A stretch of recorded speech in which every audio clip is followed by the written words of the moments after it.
Analisis situasi. Ada 4 langkah dasar untuk mencapai sasaran besar dalam kehidupan. Pertama, Anda harus mendefinisikan dengan jelas di mana Anda berada dan apa yang sedang Anda lakukan sekarang. Kedua, Anda harus mempelajari masa lalu dan memastikan bagaimana Anda dapat tiba di tempat yang sekarang.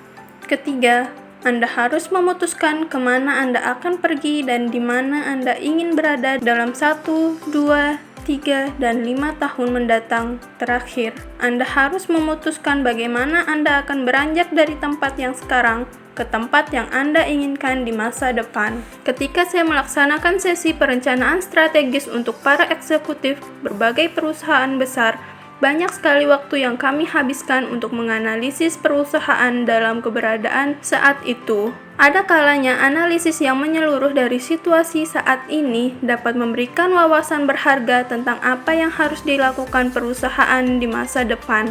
Dalam latihan perencanaan strategis pribadi Anda, lakukanlah hal yang sama. Anda harus mundur ke belakang dan melihat karir penjualan dan kehidupan pribadi Anda apa adanya, dan dengan jujur mengevaluasi diri sendiri dalam gambaran yang lebih besar. Dengan cara yang sama, analisis situasi memungkinkan Anda melihat masa lalu, masa kini, dan masa depan dari kehidupan dan karir Anda, dan bagaimana semua itu saling mempengaruhi. Dengan cara yang sama, analisis situasi memungkinkan Anda melihat masa lalu, masa kini, dan masa depan dari kehidupan dan karir Anda, dan bagaimana semua itu saling mempengaruhi. Ketika Anda mengetahui dengan jelas dari mana Anda berasal, di mana Anda berada saat ini, dan kemana Anda pergi, Anda akan menjadi jauh lebih fokus dan efektif dalam perencanaan dan penetapan sasaran. Mulailah dari penjualan dan penghasilan Anda saat ini, berapa banyak yang Anda jual hari ini,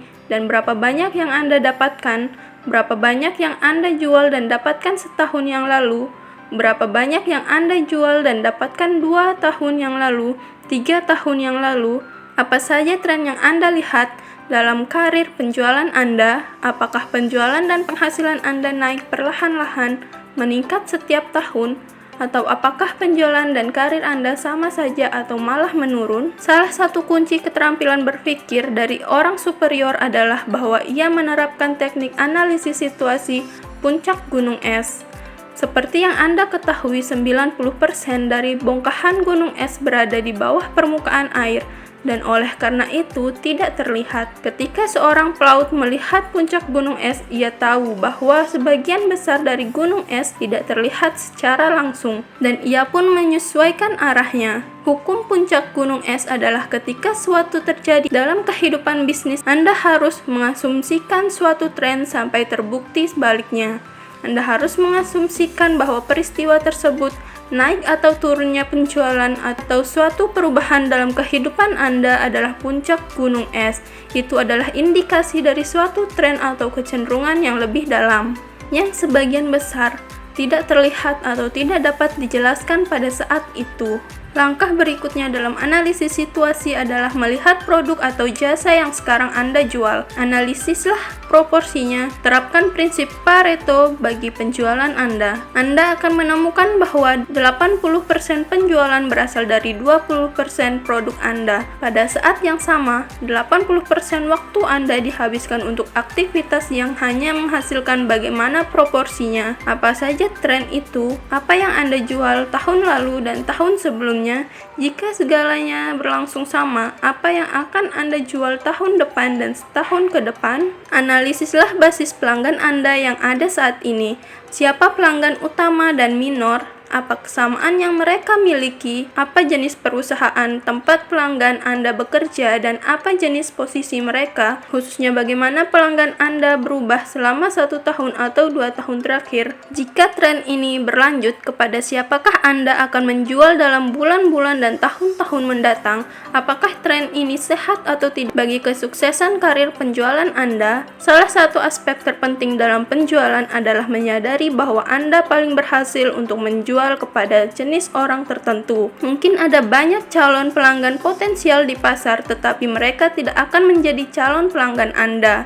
Karena keunikan karakter dan kepribadian Anda merasa lebih nyaman dengan tipe orang tertentu. Semakin banyak orang tipe ini yang Anda temui, Anda akan semakin banyak menjual. Tenaga penjual yang cerdas adalah mereka yang menyadari kekuatan dan kelemahannya terkait dengan tipe orang yang membeli dari mereka. Mereka menyusun aktivitas sehingga lebih banyak menggunakan waktu bersama tipe orang yang paling mungkin membeli dari mereka sejak awal. Apakah denominator umum pelanggan Anda sesuatu yang memiliki tumpukan penjualan Anda?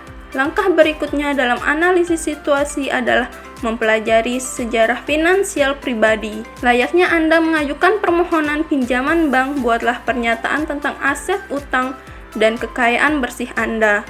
Buatlah daftar segala sesuatu yang Anda miliki dan cantumkan juga nilainya. Kurangkan semua kewajiban dari aset Anda untuk mendapatkan kekayaan dalam bentuk finansial. Jumlah ini dapat mengungkap dan membantu Anda merencanakan masa depan. Sebagai suatu bisnis, salah satu perhatian utama Anda adalah keuntungan bersih. Ketika Anda mengumpulkan lembar neraca pribadi, jumlah uang yang Anda miliki saat ini bersih dari semua kewajiban adalah laba ditahan. Ini adalah ukuran profitabilitas Anda dalam menjalankan bisnis pribadi selama tahun-tahun karir Anda. Ini adalah ukuran efisiensi dan keefektifan Anda sebagai presiden perusahaan pribadi. Hitunglah jumlah kekayaan Anda saat ini dan bagilah dengan lamanya Anda bekerja. Hasilnya adalah jumlah keuntungan yang Anda hasilkan sejak Anda mengawali karir. Jika kekayaan bersih Anda $20.000 dan Anda telah bekerja selama 10 tahun, berarti Anda telah mendapatkan keuntungan dari hasil kerja Anda sebesar $2.000 untuk per tahunnya. Jika ada 250 hari kerja dalam setahun, ini berarti Anda menghasilkan rata-rata $8 per hari setelah pengeluaran. Apakah ini investasi yang baik dari kehidupan Anda?